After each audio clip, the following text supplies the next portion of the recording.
I want to talk about maturity in marriage. Yes, there is what we call maturity in marriage. Maturity in marriage has to do with your coordination, with your sense of responsibility, with the way you handle conflict in your family. That is conflict resolution. Then your emotions. You must handle your emotion in a very matured way. Don't be easily frustrated. That's it. Then, secondly, maturity. You must know when your husband is battling financially.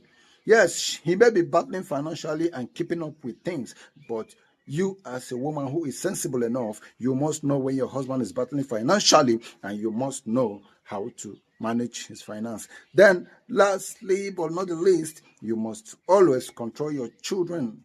Yes, make sure that your children knows that your husband is the one providing in the family.